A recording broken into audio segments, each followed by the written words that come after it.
Good morning, students. We are studying Science 1 and started with the new chapter, that is chapter number 8, Metallurgy.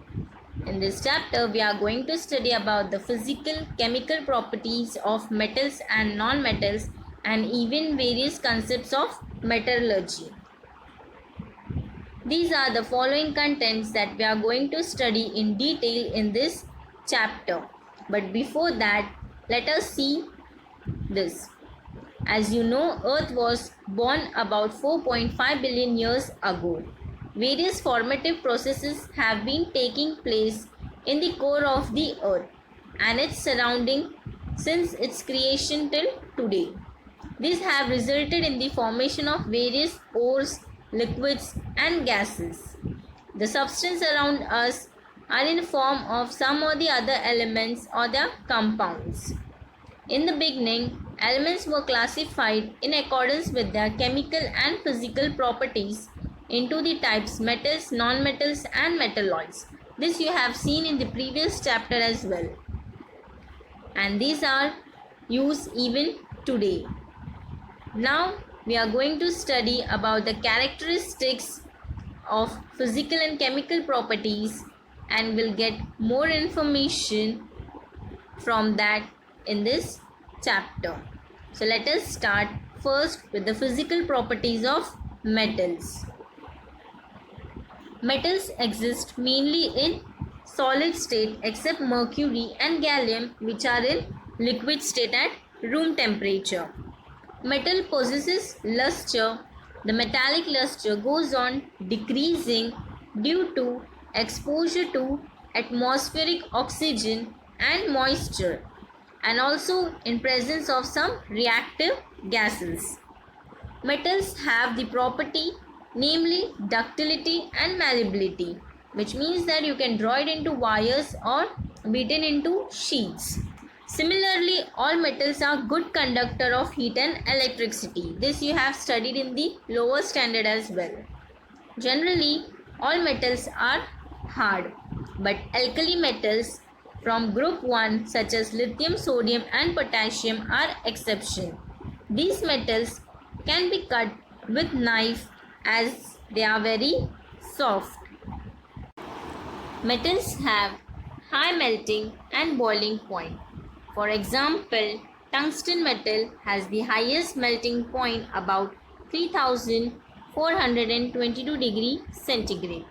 On the contrary, the melting and boiling points of the metals such as sodium, potassium, mercury and gallium are very low. A sound is produced when certain metals are struck. This is called sonority, and these metals are known as sonorous metals. So these were the properties, physical properties of metals. Second, now let us see the physical properties of non-metals. Non-metals are in solid state, while some are in gaseous state. Your exception is the bromine, which is in liquid state. Non-metals do not possess luster, but iodine is the exception as its crystals are shiny. Non-metals are not hard, but diamond, which is an allotrope of carbon, is the exception, and even diamond is the hardest natural substance. Non-metals have low melting and boiling points. Non-metals are bad conductor of electricity and heat, where graphite, an allotrope of carbon, is an exception as it is a good conductor of electricity. So these are the physical properties of non-metals. Now third, let us see the chemical properties of metals. Metals are reactive. They lose electron easily and become positively charged ion. That is why they are called electropositive elements. Let us do the activity with some of the metals. Apparatus is the pair of tongs or spatula, knife, burner, etc.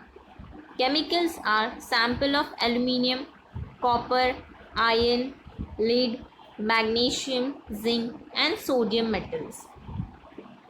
Procedure is hold the sample of each of the above metals at the top of the flame of a burner with the help of pair of tongs or a spatula, as here shown in this figure.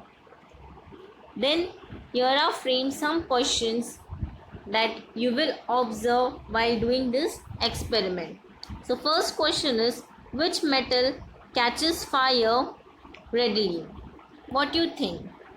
It is the sodium metal which catches fire easily. How does the surface of metal appears on catching fire? The surface of metal will appear blackish on catching the fire.